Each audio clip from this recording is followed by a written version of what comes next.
Hi, good afternoon everyone.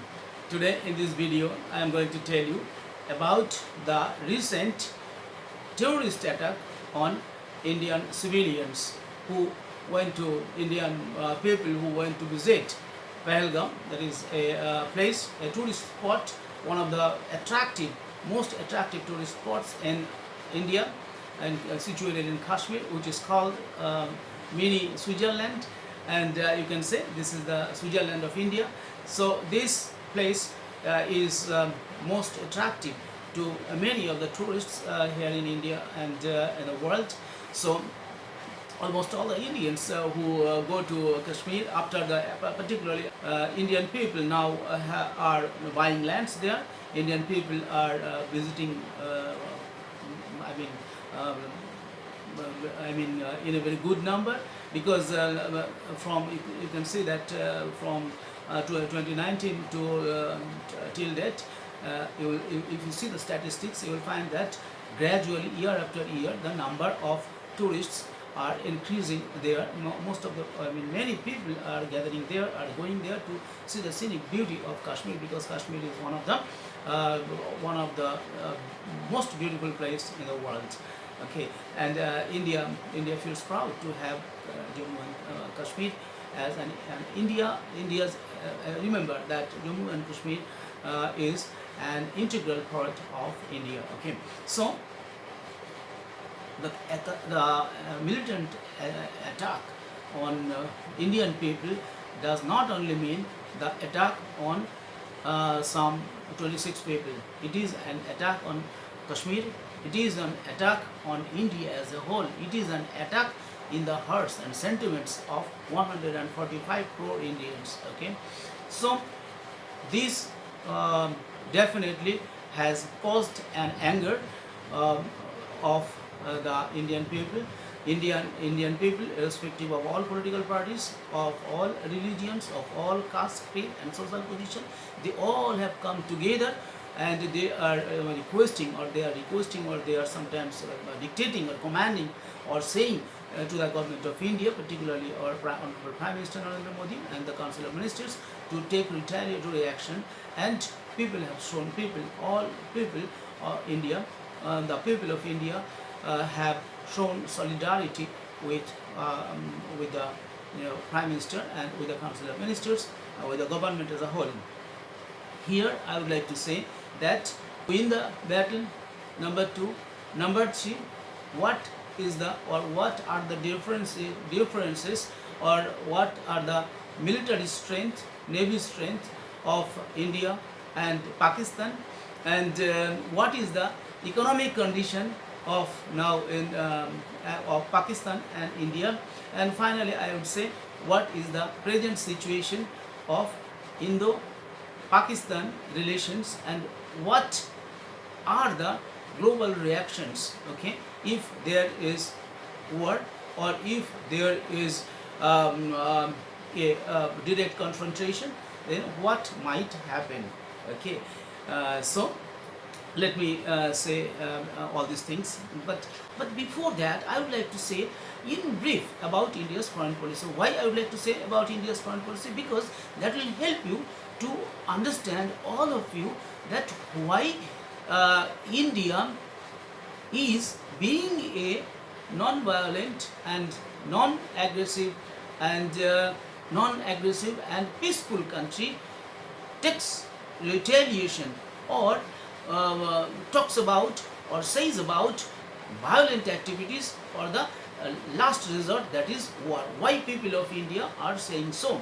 You see, remember, at first I would like to say that what is the foreign policy of India. You all know that Indian foreign policy was formed by the ideology of our father of nation, Mahatma Gandhi, and in the just after the post-independence independent period, Pandit Jawaharlal Nehru, or for our first Prime Minister of India, he made Indian, or he formulated Indian foreign policy. And when there was a confrontation between two blocks, that is one bloc led by USA and another bloc led by Russia, Soviet Union at the time. But India neither joined any bloc, rather it took the policy of non-alignment or concile. Okay, so I would like to say that India's foreign policy has been definitely governed by any consideration by its, consideration by its own by and for its own population, for the interest of its own population. So definitely the interest of India must be given preference. The interest of India must be given preference over all others. It has been told by our father of nation, who? Mahatma Gandhi. Okay, he is told in 1942. Right. Further, I like to say that what is foreign policy? A country's foreign policy encompasses more than just its international policies. Remember, it also includes its commitment, present interest, and ambitions, and the values of proper conduct that it espouses. Okay. So through foreign policy, like any other country, India also seeks to promote its national interest. Through foreign policy, almost all the countries promote their national interest, establish its dignity in foreign lands, and exhibit its strength and power, and attempt to regulate others' behavior to attain its own goals and objectives. According to Professor Mahendra Kumar, he said, quote, "The aim of foreign policy should be to regulate and not merely to change the behavior of other states. Regulation means adjusting the behavior of other states to suit one's own interest as best as possible." Unquote. So Indian foreign policy changed from time to time as per the need and outlook of respective governments. So in the pre-independence period, the Indian foreign policy was shaped definitely by the British people, and it was always in favor of promotion of British nationals or British Raj. Okay, but after independence, what India's foreign policy was shaped, I told you, by our first Prime Minister, Pandit Jawaharlal Nehru. So while a resolution of aims and objectives of foreign policy was being adopted, maybe on 13 December 1946, at the time, paragraph 8 reads, quote, "So these ancient land attains the rightful and honored place in the world, and makes its full and willing contribution to the promotion of world peace and welfare of mankind." Unquote. Further, Article 51 of the Constitution is a pledge that says, quote, "India will work for the promotion of world peace and security, enhancement of international law and treaty obligations, and settlement of its differences with other countries by peaceful means." Unquote. So you understand that India's foreign policy is to promote India's national interest and to promote in peace, world peace and prosperity. Okay, and definitely establishment of security also. So non-alignment or concile, you all know that non-alignment and concile. So what is non-alignment and concile? I would like to say in brief, right? Concile means 5 principles. Okay, concile means 5 principles. So what are the 5 principles? I am telling in brief. 5 principles are: number 1, you see, mutual respect for each other's territorial integrity and sovereignty. Did Pakistan abide by that policy? No. India did not respect this policy, mutual respect for each other's internal territorial integrity and sovereignty, because they entered into India and Pakistani backed or Pakistan trained militants killed the innocent people by calling their names, by getting information on their religion. So this is a great act of terrorism, because it hurt the people of India, because many Muslims also condemned it, and they all are saying, all India as a whole, they are condemning the act. But why you are killing people by identifying themselves or by identifying them as Hindus? Why are you killing selecting Hindus. So this is very bad act. Okay, so number one I said. Number two, mutual non-aggression. Mutual non-aggression is the second principle of Council. Number three, non-interference in each other's internal affairs. And because India does not do all this thing, India never did. And equality and mutual benefit and peaceful. Number five principle is peaceful coexistence. But Pakistan always, I am saying by naming Pakistan always sends its military or militants, and always initiates cross-border terrorism. Okay, and not only that, they fund terrorist organizations and they train on their soil the terrorist organizations. Okay, so there are many allegations against Pakistan, because in the world Pakistan is the second most terror country or terrorist country, rather I would say, because statistics say that there are more maximum number, and second position maximum number of terrorist organizations. That I will tell maybe in another video. Okay, so you know that this is the policy of India's foreign policy. Okay, so India's foreign policy, but primary objective are mainly five objectives of foreign policy. Why I am telling this? Okay, let me finish that. The five main objectives of foreign policy. Okay, number one, the primary goal of a foreign policy is to safeguard the country's territorial integration, okay, and people's interests from both within and beyond the country. Number one. Number two, the second goal is to maintain ties with other countries of the international community and to pursue a policy of confrontation or collaboration with them in order to further its national interest, such as economic development, environmental sustainability, military strength, safety and security of its citizens anywhere in the world. Number three, the third goal of a country's foreign policy is to promote and advance its national interest. Number four, the fourth purpose of a foreign policy is to promote the country's indigenous literature and culture throughout the world. Number five, and the last one is what is to increase the state's influence either by expanding its sphere of influence or by putting other countries in a position of reliance. So why I am telling this foreign policy? I told you about India's foreign policy, so because it will help you to understand that why India is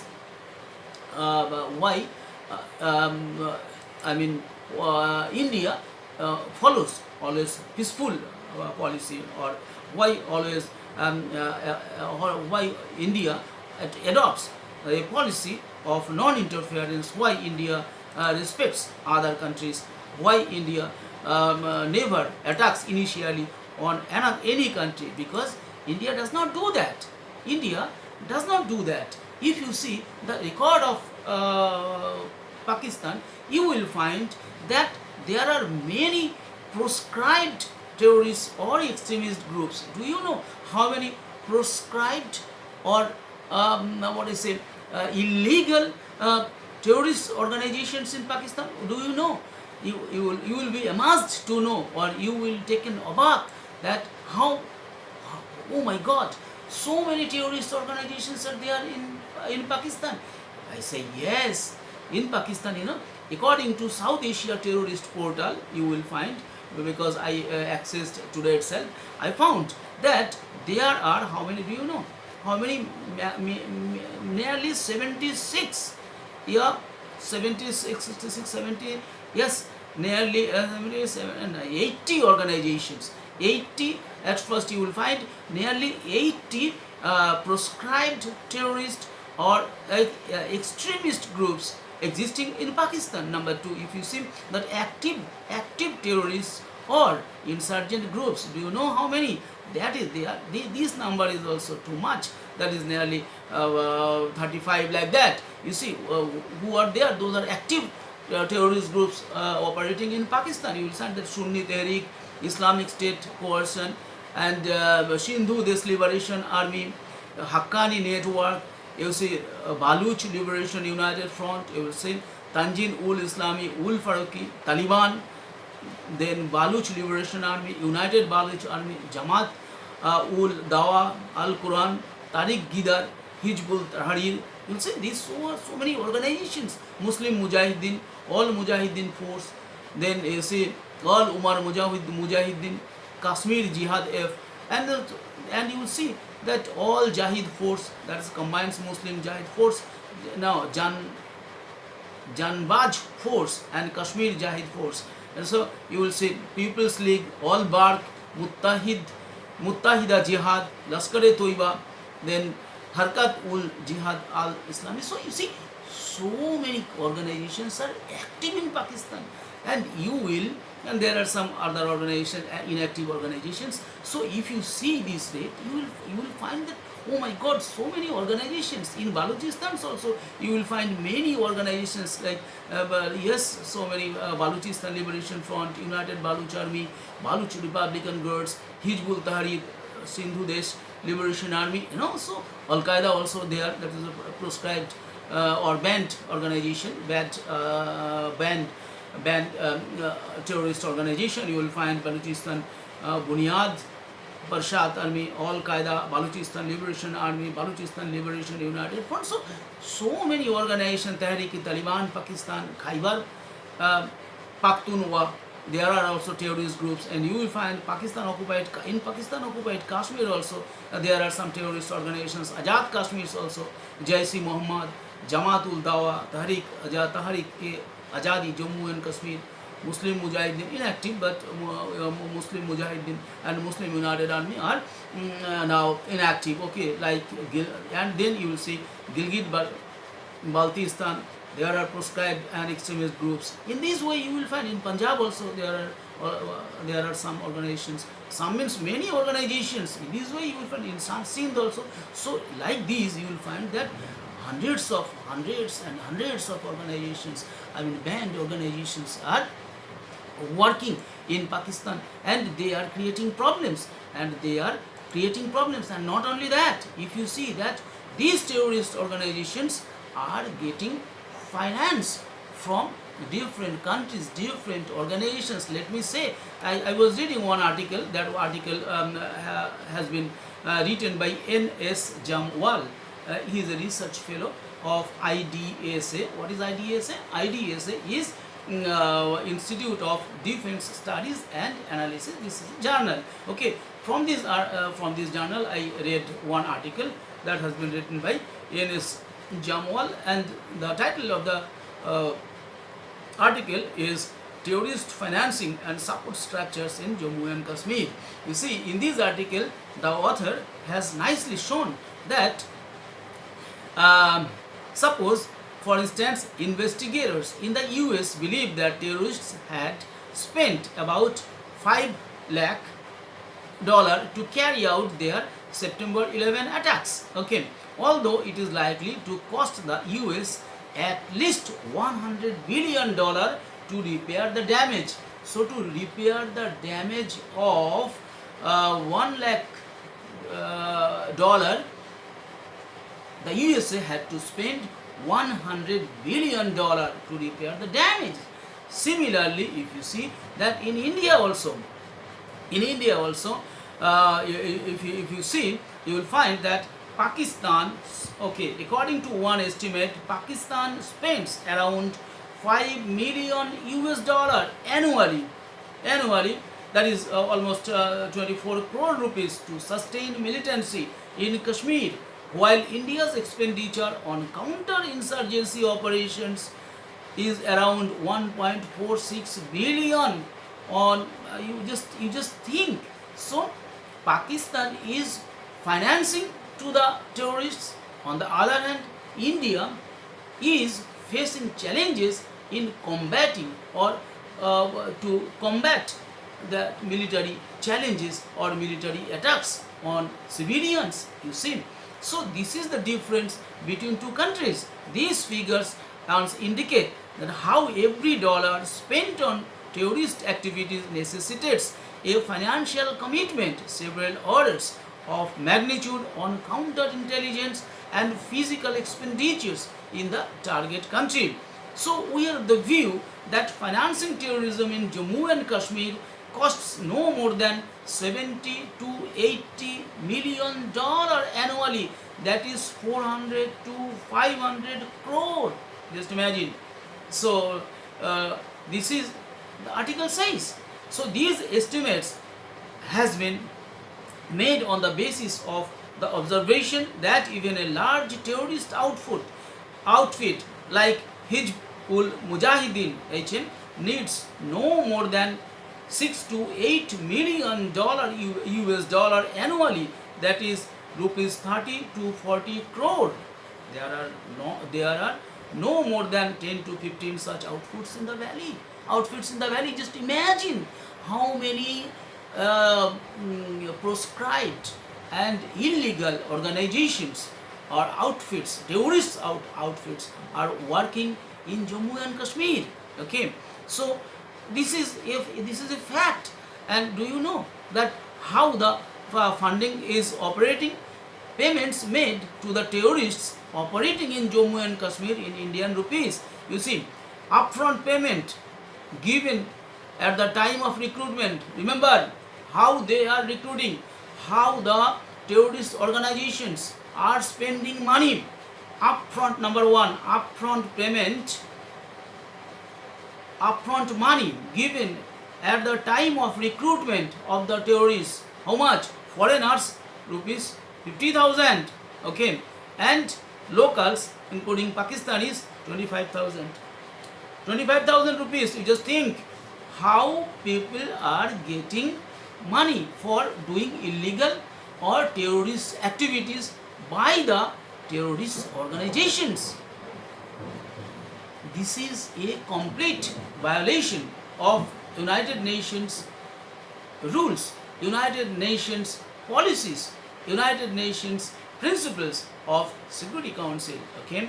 Number two, monthly payment. Do you know how many payments are received by the terrorists every month? Like we work from day to night in for maintaining our livelihood, but they learn the art of killing. For that reason, they get monthly 10 to 12,000 rupees. That is foreigners. While the Pakistanis get 8,000 to 10,000 rupees. The end of 10-year payment, at the end of the 10-year payment, they get rupees 2 lakh to 2.5 lakh rupees. You just imagine, it's like retirement benefit. And then for a spectacular act of terrorism, if one acts at any terrorist activity or conducts any terrorist activity, he or she gets 1 lakh to 2 lakhs rupees per spectacular act of terrorism. Okay. Number 5, payment given to a supreme leader. How many? 50,000 rupees per month. So one supreme leader of a terrorist organization gets rupees 50,000 per month. Okay, like salary, or you can say allowance. Miscellaneous estimates of terrorist activities in Indian rupees. Costs of training a terrorist 25,000 rupees. Cost of clothing and equipment 25,000 to 30,000 rupees. Relief for family of deceased militants in Pakistan ex gratia 2 lakhs rupees. Relief of family of deceased Kashmiris in Jammu and Kashmir ex gratia 20,000 plus some monthly subsistence allowance ranging from 3,000 to 5,000. You just see the tactics, how they are attracting the innocent boys. I learned that one boy from Kashmir, his parents are saying that my son left home in the year 2018, and when he left home, he told that I am going to school, but he never come back since from 2018. So for these 2018 to 2015, for 7 years he was engaged in, or he undertook training, and he became a terrorist. Ultimately his house has been blown, or his house has been, smashed by Indian military. Okay, so payments of each guide, those who are guide, they get, each guide gets 10,000 to 20,000 rupees payment for motivating a youth to join militancy. That they are also receiving, or each motivator receives 5,000 to 10,000 rupees. See, so there are so many people. We the teachers say the students to come to school, to join school, and to be enlightened through education. But people are doing what? Does Allah or does God permit them? Does God say to recruit people? Is it not against Islam? With due honor, I am saying that is it the act or these terrorist acts? I have asked many of my students, Muslim students. I told them, do you think that do Islam or does Islam permit you to, your people to do crime against humanity? They say, no, sir, no, our religion does not say so. But you see, payment for motivating a youth to join militancy receives, a motivator receives 5,000 to 10,000 rupees. So what is this going on? Why people are doing this? Why the international body? Why the Security Council? Or why the nations? Or why the countries where those terrorist activities are going on do not interfere, do not smash, or do not destroy those organizations, and do not put the militants behind bars? Why? What obstructs them? What prohibits them? What hinders them? They have got elected by the people. Their duty is to protect and promote the interest of the people. Their work, their principal work is to provide food, light, road, infrastructure, education, health, medicine. But they are helping those terrorist organizations. Do you think that any country in the world will help them? Do you think if there is any war between India and Pakistan, any country in the world will support them? I don't think so. I don't think so. Any country will support them, because it is not a supportable war. Because their work is destructive. Their work is against humanity. No country will support them. And what are they doing? So, sources of terrorist funding. You see, direct from Pakistan. How much? Pakistan says that they do not interfere, they do not like, and they condemn terrorism. But do you know that this article says that 25% funding directly comes from Pakistan, whereas from narcotics 15% funding comes, and from illegal sale of arms comes 10%, through counterfeit currency comes 10%, through zakat or an Islamic tax or donations it comes 10%, from international Islamic organizations and organization of Islamic countries comes 20%, through extortion or bank robberies come 10%. So these are the sources of funding, and this money, this amount is or are being spent for spreading terrorism in Jammu and Kashmir and within the country of Pakistan, and within and in India and other countries. So these are the facts. These are the facts, and these are really very shocking facts. And I heard that these kinds of activities must be banned immediately. Okay. So otherwise India will not, otherwise the world will not survive, right? Pakistan is a nuclear country. Pakistan has nuclear weapon.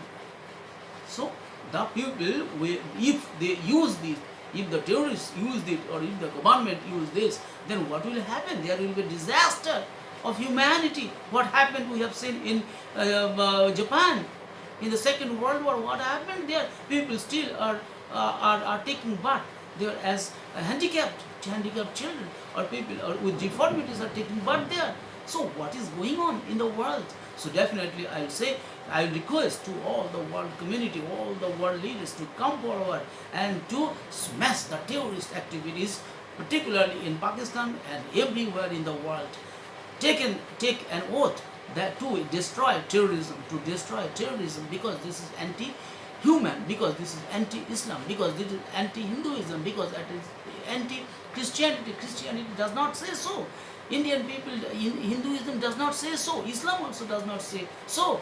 But still a section of people are doing these criminal activities which is against humanity, which is against the development of the world, which is against the development of sustainable development goals. How the country will develop sustainably if this happens, as a result of that, I would like to say that United Nations Security Council has come forward and reacted, and definitely it also Security Council on 25th April they condemned the terrorist attacks in India. In a press statement issued on Friday, the council members expressed their deepest sympathy and condolences to the families of the victims as well as to the government of India and Nepal. Okay, so they say that quote, terrorism in all its forms and manifestations constitutes one of the most serious threats to international peace and security. The ambassadors reaffirmed, they underscored that such an acts are, quote, criminal and unjustifiable regardless of their motivation, wherever, whenever, and by whomsoever committed, unquote. So they stressed, the ambassadors in the Security Council, they stressed together that the perpetrators, organizers, financiers and sponsors must be held accountable and brought to justice. And also definitely the Secretary General Guterres also condemns, because he said that Antonio Guterres, he also expresses his condolences, and he said that what did he say? He said that that extends his heartfelt condolences to the bereaved families, and he said that attacks against, quote, attacks against civilians are unacceptable under any circumstances, unquote. So India and Pakistan both administer parts of Kashmir and become the territory in its entirety. So this he also, Guterres, Antonio Guterres, the Secretary General, Honorable Secretary General, also condemned the attack, and United Nations Security Council has already condemned the fact. So in this way, the world as a whole has complained. If you see the terrorism index, I was telling you that Burkina Faso has achieved the score of 8.581. That is the first country that terrorism index, this is number 1, and second number comes to Pakistan. So I was telling you that Pakistan is the second most terrorist country, with 8.374 score, and then comes number 3 Syria, number 4 Mali, number 5 Niger, number 6 Nigeria, number 7 Somalia, number 8 Israel, 9 Afghanistan, 10 Cameroon. So these are the countries who are having most terrorists in the world. So now I would like to say that now I would like to say about Security Council responsibility. I say that a comparison, if we make a comparison, we will find that India and Pakistan has not similarity. Rather, I would say that there is too much dissimilarities. Definitely. Once we in 1947, both of us, both India and Pakistan were one country, but India got separated in 1947 after the handover of power by the British government. But though there are many similarities, I am not going to similar, because we lived together for many years. But the differences are mainly, you see, their population, how many? 24 crore, whereas India is having, if you see their population, only 24 crore population, whereas India is having 1.45 crore population. If there are 98% Muslim in their country, we have 30 or 20% Muslims in our country, whereas most of the people here, 80% people here in India are Hindus. But here almost all the community, all caste people are there, or religious people are there. Buddhists are there, Christians are there, Hindus are there, Muslims are there, Zoroastrians are there. So all religion people are there. But this is not the fact. The fact is that what I am going to say is that in terms of power, and so Mrs. Bhutto's son, Asif Ali Zardari's son, Bilawal Bhutto, he recently said that we don't bother about India. If India attacks, we are not afraid. It was told by Bilawal Bhutto. You see, a nincompoop, a simple or immature boy. Maybe he is foreign minister, maybe he is holding a very senior ministerial post, but whenever we compare with the students of political science, always go by the statistics, go by the realities, okay? We are not politicians, so we do not exaggerate. What is happening, what is the fact, we just say this to the people, right? If you see that India's military power, do you know the strength of military power comparison? Whenever we make a comparison, we find that India's rank is 4 in the world. Number 1 is United States of America, number 2 China, number 3 Russia, number 4 India. So India is the world's 4th most fourth militarily powerful country. Okay, whereas what is the rank of Pakistan? Pakistan's rank is only 12. It has come out in Global Firepower report published in 2025. Okay, so this year, the latest report. If you see that, and it has come out in NDTV report. It was published in 24th April. Okay, so active military personnel. Do you know how much or how many in India? There are 1,455,550. It means 14,55,550 active military personnel. Whereas, do you know how many in Pakistan? Only 654,000. 654,000. It means 6 lakh for 6 lakh, only 6 lakh 40,000. Whereas India is having 14 lakh. So with 14 lakh people, they are saying, with 14 lakh military personnel, they are saying that they will win over India. They will fight back to India. It is unrealistic. Brother, it is unrealistic. Whatever you are saying. Okay, so now people are educated. All people are having mobile sets in their hands. So they know the statistics. They know your power. What power you have. So active military personnel, what? Active military personnel, there I told. The tank, if you see the number of tanks, India is having 4,201, including T-19 Brahma and Arjun. Whereas only 2,627 tanks are there in Pakistan. If you see the Air Force, India has 2,229 aircraft with 513 fighter jets. Whereas Pakistan has only 1,399 aircraft with 323 fighter jets. Okay, so armored vehicle, India has 148,594. It means 1,48,594 armored vehicles. Whereas Pakistan has 8 times less than India. Pakistan has less than 8 times. So where is India and where is Pakistan? And they are just making exaggerating words. They are saying that, yeah, we can defend ourselves, we can fight back to Indian attack. Childlike comments they are doing. I mean, some people are doing with holding high positions. Okay, so Navy, I'm just not telling in details.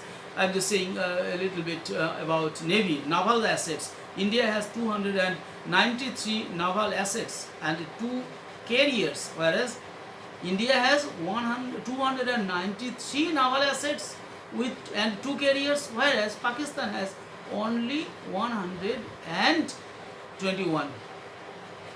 So It is less than half. Next, submarines. India has 18 submarines, whereas Pakistan has only 8 submarines. Aircraft carriers. India has 2 INS Vikramaditya and INS Vikrant, and Pakistan has only 8 aircraft carriers, whereas India has 18. No, India has 18 submarines and India has 18 and Pakistan has only 8. Whereas aircraft carriers, India has 2, but Pakistan has no operationally. So you see the position, military position, and if you see economic position, what is the economic position of India? India is now the world's 5th largest economy, and it is the fastest growing economy. India is now the fastest growing economy in the top 10 economies, whereas Pakistan's economy is only 350 billion, like that. So it is nothing. It is nothing, right? So in comparison to India, so it is with this, Pakistan is this saying that we will confront, we will fight back to India. So this is absurd, completely absurd idea. And you see that what India did. India only said that you see the attack took place on Pahelgam attack took place on 22nd April. Thereafter, Indian Foreign Ministry or Government of India, what did they just took 5 steps. Only the government of India took 5 steps, and with these 5 steps, what happened to Pakistan? You see, what happened? You see, the PSX means Pakistan Stock Exchange crashed 200 points on April 24 after the Indian government took tough diplomatic steps, including putting the Indian Waters Treaty in abeyance, putting the Indian Waters Treaty in abeyance, number 1. Number 2, halting the SAARC visa exemption scheme for Pakistani nationals. Number 3, expelling military attaches and slashing diplomatic staffs at both high commissions. So, additionally, the artillery checkpost has been shut immediately with May 1 deadline for any illegal crossing border returns. Okay, so as a result, India's response follows to the terrorist attack at Boisharan Meadow, a popular hill town of Pahelgam in Jammu and Kashmir, where 26 innocent people had died. Okay, so this is the situation. This is the situation here in India and Pakistan. And so tensions with India could strain Pakistani economy. So the benchmark Karachi 100 index dropped over 2% or 2,500 points to 1,14,740. In this way, if you see that their economy has already started to decline. The Asian Development Bank too has lowered Pakistan's 2025 GDP growth forecast to 2.5% from 3% projected in December 2024. Because if India takes retaliation, if India attacks, then Pakistan will never be able to respond properly, because they have no strength at all, neither military strength, neither naval strength, neither air force strength, nor any financial position. Okay, so in no way they are in a position to continue war against Pakistan. If some countries, there may be his brother countries which may create some problems, but India is prepared to respond to any of the terrorists, any of the attacks from our neighboring country or from anywhere in the world, because Indian Prime Minister has talked with President Donald Trump, and Mr. Putin also told that all the Russian people should come back who are staying in Pakistan, and he has told that nobody should visit in Pakistan at present, because there might be war. Israeli foreign minister has extended his support towards our foreign minister is Joy Shankar. So in this way, if you see that, you will find that the world as a whole has stood behind India. So definitely, why not? Because India is a peace-loving country. India is a non-aggressor country. India is a non-violent country. And India is above all a spiritual country. And India's Prime Minister Narendra Modi is now widely respected throughout the world. That is why India is now in a very good position. India is now having a very strong position in the global arena. If any country comes to give takkar to India, either militarily or any other way, India is well prepared to fight back, and India is well prepared to smash the evil wills or evil acts of any country, including our neighboring country. So I hope that all people, but I do never want that there should be war, because there are some restrictions, because negotiation is a part and retaliatory action is not. Military force should not be applied initially, because we all know that there are many means before sanction may be imposed, and at the diplomatic level there may be discussion, and ministerial level the discussion can be operated, and so many other peaceful means are there. If those actions do not act or do not been effective, then the last resort is war. So I do not expect and I do not wish that there will be a war. But if Pakistan or if our neighboring country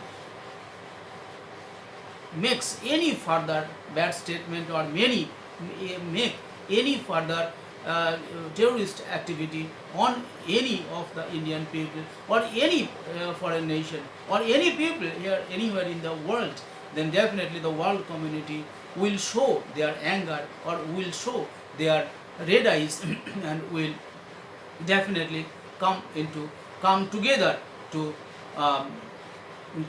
show a lesson or to give a lesson to Pakistan, so that it stops, it never, gets courage to